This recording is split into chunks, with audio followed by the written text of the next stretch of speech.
감사드리고 예수님의 이름으로 기도드립니다. 아멘.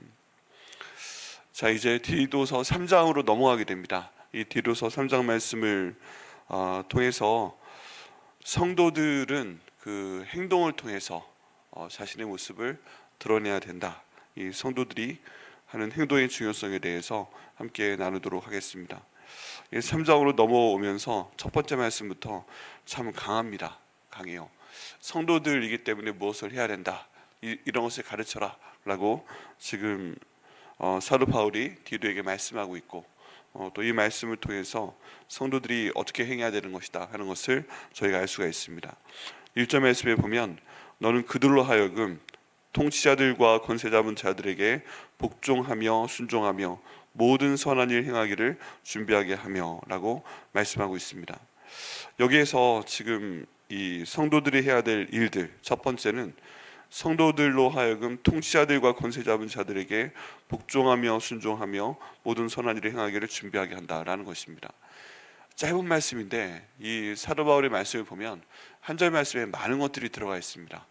정말 그래요. 근데 여기에 보면 이제 그 성도들이 해야 될 게 나타납니다. 그게 무엇이냐면 복종하는 것이 가장 앞에 나타납니다. 복종과 순종이 같이 나오고 있는데 두 가지 의미가 별로 다르지 않습니다. 여기 있는 복종이라는 뜻은 어떻게 보면 내가 복종 따르기 싫은데 따르는 거다, 이런 느낌이 드는데 사실은 그렇지 않습니다. 여기 있는 복종이라는 표현은 내가 모든 상황에도 불구하고 내가 스스로 어떤 일에 대해서 따르기를 선택해서 가는 것을 말합니다. 어떤 억압된 상황이 아니고, 그리고 힘든 상황에서, 반대되는 상황에서 내가 억지로 하는 그런 것이 아니고, 모든 상황들 가운데서 내가 자유한 사람으로서 내 마음을 그쪽으로 정하고 사람보다 하나님을 믿는 마음으로 모든 상황을 주관하시는 하나님께 순종하며 그분의 뜻을 따라간다. 자발적인 따름에 대한 내용을 말씀하고 있다는 것입니다. 순종도 비슷한 의미입니다. 근데 앞에 복종이라는 단어의 어감이 더 크고 여기에 대해서 순종이라고 한 번 더 나와서 이걸 정말 해야 된다 하고 말씀하고 있는 것입니다. 그런데 그 대상이 누구인가? 통치자들과 권세 잡은 자들이라고 나와 있습니다. 지금 본문의 배경을 보게 되면 그리스에 있는 그레데 섬입니다. 그레데 섬. 그러면 그리스하고도 관계가 있는데 우리나라의 제주도에 제주도지사가 따로 있는 것처럼 그 당시에는 통신이 그렇게 발달되어 있는 것도 아니고 또 그 지역이 넓기 때문에 그레데 섬을 다스리는 사람이 있었습니다. 그리고 그리스 지역이기 때문에 유대 문화권은 절대 아닙니다. 근데 그럼에도 불구하고 이 성도들을 지금 가르치러 들어가는데 이 성도들의 특성은 거짓말적이고, 이 성도들은 자기만 알고, 이 성도들은 불순종하는 사람들이고, 그리고 악한 문화 가운데 들어가 있고, 또 그리스의 문화는 저희가 그리스 신화를 알고 있지만 한 가지 신을 따르는 그런 문화가 절대 아닙니다. 우리가 알고 있는 제우스라든지 뭐 그런 여러 신들이 우리 어렸을 때 읽기에는 이런 신들이 정말 있나 보구나 하는데, 좀 더 성장한 다음에 저희가 생각하게 된 내용은 이렇게 많은 신이 있구나, 그리고 신들끼리 싸우는구나, 뭐 그런 여러 가지 내용들입니다. 이런 상황들 때문에 저희가 봤을 때 이 그리스라는 나라가, 더구나 그레데라는 한 섬이 지중해 내에서도 5번째로 큰 섬이 뭔가 좀 혼란스러운 상황 가운데 있겠다라고 저희가 생각할 수가 있습니다. 모든 문화적으로 봐도 이제 예수 믿는 사람이 보기에 별로 좋지 않은 거죠. 모든 것들을 신과 연결을 시키니까. 그래서 그리스 철학, 고대 히랍 철학을 공부를 할 때 보면 개념이 좀 다릅니다. 우리는 하나님은 사랑이시다라고 하잖아요. 하나님은 사랑이시다. 그래서 하나님이라는 유일신을 저희가 섬길 때 이 하나님께서 가지고 있는 속성이 그 중에 하나가 사랑이다 라고 표현을 합니다. 그런데 그리스 철학, 그 고대 히랍 철학에서는 뭐라고 하냐면 하나님은 사랑이시다를 뒤집어서 사랑은 신이다 라고 표현을 합니다. 네, 그러면 이게 바뀌는 거죠. 하나님의 속성 가운데 사랑이 있다는 것과 사랑이 신이다 하는 것은 엄청난 차이가 있습니다. 왜 그러냐면 하나님이란 한 분 가운데 사랑과 희락과 화평과 자비로우심과 온유와 충성과 절제 뭐 이런 식으로 해서 그 성품의 하나다라고 얘기하면 유일신을 저희는 인정하는 것인데, 사랑은 신이다, 즐거워하는 것은 신이다, 온유하는 것은 신이다, 충성하는 것은 신이다, 절제하는 것은 신이다, 이런 식으로 하게 되면 이게 벌써 신이 몇이에요. 이 사랑 하나가 신이고 온유 하나가 신이고 뭐 이런 것입니다. 그리고 이런 것들을 누구보다도 믿고 따르는 사람들이 그 당시에 통치자였다라고 저희가 이해를 할 수밖에 없습니다. 그리고 그렇게 되다 보니까 여기는 그레데 사람들이 왜 거짓말을 자기냐, 왜 자기 마음대로 하느냐, 왜 자기 마음만 위하느냐, 그건 왜 그러냐면요, 방금 말씀드린 문화적 배경하고 관계가 있습니다. 유일신이신 한 분만 따라서 우리가 하나님을 경배해야 된다, 이분을 따라야 된다 라고 말을 하면 그분에 대해서 순종하는 형태로 가면 됩니다. 복종하는 형태로 가면 됩니다. 그런데 이게 갖다 붙이는 게 다 신인 거예요. 때로는 저 돌도 신이다, 저 나무도 신이다, 저 바다도 신이다, 물고기도 신이다. 그러니까 나중에 뭐가 돼요? 나도 신이다가 되는 거예요. 나도 신이다. 그러니까 우리가 예수님 믿기 위해서 구원받을 때 세 가지 저희가 믿고 그 마음으로 고백해야 된다고 그랬잖아요. 예수님께서 나를 위해 죽으심, 부활하심, 주인 되심, 이것을 우리가 마음으로 믿고 고백하고 순종할 때 구원받는다고 되어 있는데, 이 첫 번째도 걸리고 두 번째도 걸리고 무엇보다 세 번째가 그리스 신화에선 걸리는 것입니다. 왜 그래요? 애초에 그 당시에 그 생각은 나도 신이다 라고 얘기를 하는 거예요. 나도 신이다. 왜 그래요? 그리스 신화에서 똑같은 거예요. 사람하고 이런 뭐 그런 그 신의 이름들도 저 예배 시간이라 굳이 그리스 신화에 나오는 다른 신의 이름들을 말씀드리지 않는데, 그런 것들도 신이고 그런 것들도 사람하고 똑같고 센 것뿐인데, 그런 사람들이 뭐 사람과 인간과 뭐 결혼해가지고 나온 사람이 영웅이 되고 뭐 그런 걸로 하게 되면 모든 사람이 다 신이고 모든 세상의 피조물들이 다 신이다라고 얘기하는 것입니다. 그러니까 사도 바울이 이 아테네에 가서, 그리스도인 아테네에 가서 했던 그 방법이 뭐예요? 너희가 수많은 종류의 신을 섬기고 있다, 내가 그걸 알겠다. 그런데 그 중에 하나, 알지 못하는 신에게 라는 제단도 보았다. 그래서 내가 너희에게 그 알지 못하는 신 중에 한 명에 대해서 선포하겠다 라고 얘기를 했다고 합니다, 사도행전에. 근데 이게 굉장히 잘못된 접근이었다는 거죠. 잘못된. 그렇게 하면 사도 바울이 그 자리에 순교할 수도 있는 그런 아주 엄중한 문화적인 상황이었기 때문에 이 모든 신은 다 가짜고 우리 예수님만 진짜 신이다, 하나님이다, 이렇게 선포했어야 성경적인데, 그렇게 선포를 하면 정말 큰일 날 수도 있는 거예요. 나도 신이다 라고 말하는 사람들 앞에. 그러니까 그 가운데 수많은 신들 가운데 알지 못하는 신이 있는 것이고, 알지 못하는 신 가운데 예수라고 있다, 이렇게 접근에 들어갔다는 것입니다. 그래서 결과는 무엇인가? 다른 모든 지역에서는 복음이 선포되니까 예수 믿는 사람들이 생겼어요. 유대인들이나 귀부인들이나 이런 사람들이 예수를 믿었어요. 그런데 유독 이 그리스 아테네에서만은 단 한 명의 예수 믿는 사람도 얻지를 못했습니다. 왜 그래요?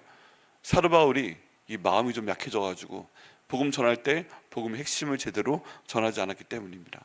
근데 이게 무조건 뭐라고 할 수도 없는 게, 모든 분위기가 나도 신이다 하고 있는데 다 거짓말장이고 딱 우리 예수님만 신이다 라고 말을 하는 것은 요즘에도 그렇지만 그 당시에도 죽음을 각오해야 되는 일이었기 때문입니다. 그런데 거기에 타협하고서 이제 많은 신들 중에 하나로 선포하니까 전혀 열매가 없고 전혀 성령 하나님께서도 일을 하지 못하신 것입니다. 그런 상황입니다. 이제 그런 문화권 가운데 있는 여기는 통치자와 권세 잡은 자들이에요. 그럼 이런 사람들이 말하는 그 얘기가 제대로 된 것이 나왔을 리가 없다는 것입니다. 일단 사람들이 보기엔 다 멋있죠. 그 당시 헬레니즘의 문화 훌륭하죠. 알렉산드를 통해 이루어진. 그런데 그럼에도 불구하고 그것이 하나님께서 말씀하시는 복음과는 완전 다른 것이라는 얘기였습니다. 다른 것이다. 그러면 이런 문화적인 상황 가운데서, 국가적인 상황 가운데, 사회적인 상황 가운데서 성도는 어떻게 행해야만 되는가? 이 통치자들과 권세자들이 하나님 말씀과 전혀 반대되는 얘기를 하기 때문에 거기에 대해서 칼을 빼들고 싸우다가 다 순교하고 그것을 자랑해야 되는가? 그것이 아니라는 것입니다. 오늘 본문의 말씀에 따르면 그런 통치자들과 권세 잡은 자들에게 복종하며 순종하며 모든 선한 일 행하기를 준비하게 하며라고 명령하고 있습니다. 명령. 이게 어떻게 가능한가? 이게 어떻게 가능한가? 가능합니다. 왜 그러냐면 성경 가운데 몇 가지 예가 있는데 그 중에 첫 번째가 다니엘입니다. 다니엘이 그 당시에 가장 큰 바벨론의 최고 권력자 중에 한 명으로 그 역할을 감당을 합니다. 그런데 그 당시에 왕들이 처음부터 하나님 믿는 사람들이 아니었잖아요. 근데 그럼에도 불구하고 우상을 숭배하는 그 나라 가운데서 느부갓네살이 얼마나 교만한 사람이었나, 내가 신이다 하는 게 그 당시에 왕의 전통이었고, 또 두라라는 평지에 큰 금신상을 세웠잖아요. 그리고 여기에 절을 해야만 너희가 살 수 있다. 너희가 음악 소리를 들었을 때 바짝 엎드려 절을 해라. 그러면 살려줄 것이고 충성맹세를 하라는 것이죠. 그렇지 않으면 죽을 것이다. 뭐 이런 내용도 있었고, 너희가 만약에 앞으로 한 달 안에 다른 신을 숭배하게 되면 사자굴에 던져 넣을 것이다. 이런 말도 안 되는 모함을 받는데도 거기에 대해서 다니엘이, 또 다니엘의 세 친구가 사드락 메삭과 아벳느고가 여기에 대해서 복종하지 않거나 순종하지 않은 게 별로 없었어요. 그냥 만약에 불복종하게 된다면 목숨을 걸고 그냥 하는 겁니다. 그래서 다니엘도 결국에는 내 하나님께 기도하는 걸 계속하겠다, 법의 테두리 안에서 그냥 하는 겁니다. 그래서 사자굴에 던져졌고, 그리고 사드락과 메삭과 아벳느고도 우상 숭배하지 말라, 이런 하나님의 법을 갖고 있는데 지금 상황이 그렇게 돌아가니까 그냥 그 장소 가운데서 절을 하지 않고 용광로에 던져졌고, 이런 상황 가운데 들어가는 것입니다. 그런데 거기에 대해서 이렇게 소극적으로 불순종하는 것 같지만 지금 세상 가운데 있는 내용들과 본인의 신앙이 완전 대립되는 가운데 있지만 세상 가운데 살면서 자기의 신앙을 지켜나가게 됩니다. 그리고 이런 그 극단적인 상황에 이르기 전까지는 다니엘이 이런 랑 밑에서 나 제사 안 해, 이런 거 없었어요. 사드락과 메삭과 아벳느고 밑에서 제사 안 해, 그런 거 없었어요. 그냥 계속 그 안에 있었다는 것입니다. 그래서 이게 굉장히 지혜가 필요합니다. 지혜가 필요합니다. 이 당시에 있는 그레데 섬에 살고 있는 성도들에게도 그런 지혜가 필요했고, 뭐 다니엘과 그 세 친구에게도 그런 지혜가 필요했고, 오늘날 이 세상을 살아가는 우리에게도 그런 지혜가 필요합니다. 하나님의 법과 세상의 지금 법과 돌아가는 게 안 맞잖아요. 그럼 이걸 어떻게 해야 될 것인가? 그리고 성도들 가운데서도 여기랑 의견이 다르잖아요. 그럼 어떻게 해야 될 것인가? 이런 것들 가운데 있지만 이 가운데 그 사회적인 법 가운데 표면적으로 복종하고 순종하는 그런 것도 가지고 있으면서 하나님의 법을 우리 삶 가운데서 순종해야 되는 지혜가 굉장히 많이 필요합니다. 이게 참 보통 일이 아닙니다. 보통 일이 아니에요. 그렇기 때문에 이 말씀이 한 절 말씀 안에서도 절반밖에 안 되는 그런 내용이지만 우리가 어떻게 생각을 해야 되는가, 말을 해야 되는가, 살아야 되는가 보여주고 있습니다. 그런데 성경 가운데 있는 내용은 너희는 그들로 하여금 통치자들과 권세 잡은 자들, 하나님 믿는다는 얘기가 없습니다. 그런데 그럼에도 불구하고 통치자들과 권세 잡은 자들에게 복종하며 순종하게 하라라고 선포하고 있고, 저희는 이 말씀을 지혜롭게 이해하고 또 순종을 해야 될 줄 믿습니다. 그리고 그 가운데 모든 선한 일을 행하기를 준비하게 하라라고 말씀하고 있는데, 여기는 모든 선한 일을 행하기를 준비한다는 말은 복음을 전하는 것을 준비하라라는 그런 내용입니다. 그래서 이런 어려운 상황임에도 불구하고 모든 선한 일, 너희 가운데서 그런 어려운 가운데 있지만 복음을 전하고 복음을 순종하는 그 선한 일을 행하도록 준비하도록 하라라고 지금 말씀하고 있다는 것입니다. 결국에는 지금 여기에서 강조되는 건 뭐예요? 사람들의 마음이 중요하죠. 어떤 생각을 하고 있나 중요합니다. 근데 말도 중요합니다. 그런데 지금 1절에서부터 사도 바울이 강하게 얘기하고 있는 것은 뭐예요? 성도는 행동을 통해서 말을 한다. 성도는 행동을 통해서 자기의 정체성을 드러낸다는 것입니다. 여기 있는 전혀 반대로는 통치자들과 권세자들에 대해서 어떤 생각을 하라, 이런 얘기를 지금 하고 있지 않아요. 어떤 말을 해라, 이런 얘기를 지금 얘기하고 있지 않아요. 행동으로 복종해라, 행동으로 순종을 해라, 그리고 그 모든 선한 일을, 복음 전한 일을 행하기를 준비를 해라 라고 가르치고 있습니다. 결국 지금 사도 바울의 말씀하고 있는 내용은 행동으로 귀결이 됩니다. 성도들은 결국 행동으로 보여주는 것이다. 행동으로 라고 말씀하고 있습니다. 그리고 성도들은 관계를 통해서 보여주는 것이다 라고 2절 말씀 가운데 말씀하고 있습니다. 아무도 비방하지 말라, 다투지 말라, 관용하라, 범사의 온유함을 모든 사람에게 나타낼 것을 기억하게 하라 라고 또 명령하고 있습니다. 여기 보면 처음에는 권세자들에 대해서 이런 행동을 하라 라고 말씀하고 있는데, 두 번째에서는 주변에 있는 모든 사람들에게 이렇게 행동하게 하라 라고 명령하고 있습니다. 그런데 여기 보면 모든 사람이잖아요. 이 모든 사람 중에 위에 있는 예수님 믿지 않는 권세자들, 통치자들이 포함이 됩니다. 예수 믿지 않는, 그에 대해서 하는 자기 배만 위하는 자기가 신들인 사람도 포함이 됩니다. 이 사람들 가운데 예수님 대적하는 사람도 포함이 됩니다. 이 사람들 가운데 말만 하면, 입만 열면 거짓말을 하는 그레데 사람들도 포함이 되는 겁니다. 이게 참 어렵습니다. 예수 믿는 사람에게만 복종해라, 이런 얘기가 없어요.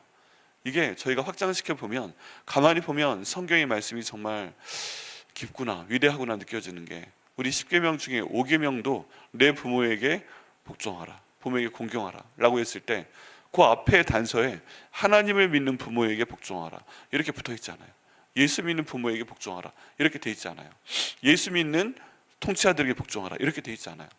이게 참 굉장히 힘들고 답답한 그런 내용이기도 합니다. 예수를 믿어야만, 하나님 믿어야만 우리가 복종하지, 그런 사람들과 잘 지내야지 라고 생각하고 있는데, 성경 가운데 있는 내용은 앞에 그런 제한이 없습니다. 모든 사람들에게 이렇게 하라, 이렇게 행동해라, 그들을 비방하지 말아라, 다투지 말아라, 관용해라, 범사의 온유함을 모든 사람에게 나타내라. 그리고 이걸 자꾸 까먹게 됩니다. 그러니까 기억하게 하라 라고까지 사도 바울이 이야기하고 있습니다. 결국 이것도 뭐예요? 이것도 행동으로 나타나는 것입니다. 마음 가운데 어떻게 있는 게 중요하죠. 이게 마음으로부터 나오니까. 그런데 결국 성도는 모든 사람들에게, 하나님 믿는 사람이건 믿지 않는 사람들이건 이렇게 하라. 왜 그렇습니까? 그 외에는 단서에 나타납니다. 모든 선한 일을 행하기를 준비하기 위해서, 그 길을 열기 위해서 모든 사람을 비방하지 말고, 다투지 말고, 관용하고, 범사의 온유함을 모든 사람에게 나타나서 그들에게 복음을 전해서 그들이 예수 믿게 만들어라. 그리고 제자되게 만들어라. 그들도 주님의 선한 일에 동참해서 면류관을 쓰는 하나님의 사람으로 만들어라 라고 지금 말씀을 하고 계십니다. 왜 그런가? 왜 그런가 하면요, 모든 사람이 다 창세기 말씀처럼 하나님의 형상을 갖고 있기 때문입니다. 이 세상에 있는 모든 사람들은 악한 사람이건 선한 사람이건, 인종에 따라 백인이건 우리 아시아 황인종이건 아니면 흑인이건 다 하나님의 형상대로 지음받으신 걸 믿으십니까? 성경 말씀에 따르면 맞는 거예요. 성경 말씀에 따르면 나는 사람이고 우리 가운데 있는 동남아 사람은 사람이 아니에요? 나는 사람이고 흑인들은 사람이 아니에요? 아니거든요.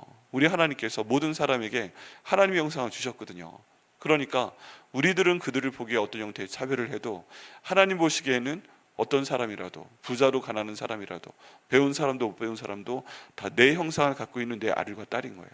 그래서 처음부터 예수 믿는 사람은 없었잖아요. 온 세상 가운데 아브라함 한 사람 하나님이 부르셨을 때 모든 사람들이 예수를 믿지 않았잖아요. 근데 그럼에도 불구하고 믿음의 조상으로 임명을 해서 그 자손을 많아지게 하시고 이 사람들을 통해서 모든 사람들이 복음을 전하게 하는 그런 일을 하나님께서 감당을 하셨고, 예수님 한 분이 십자가에 달려 돌아가실 때 이 한 분의 죽음과 부활과 주인 되심을 통해서 예수 믿지 않는 수많은 사람들을, 심지어 예수님을 십자가에 못 박으라고 소리 질렀던 무리들과 그의 자손들까지 처음에는 벌주시만 결국 모든 사람들을 구원하시려는 하나님의 섭리가 있음을 저희가 말씀 가운데서 보게 됩니다. 그러니까 이 말씀이 참 어렵기도 하면서 중요하다는 것입니다. 모든 목적은 뭐다?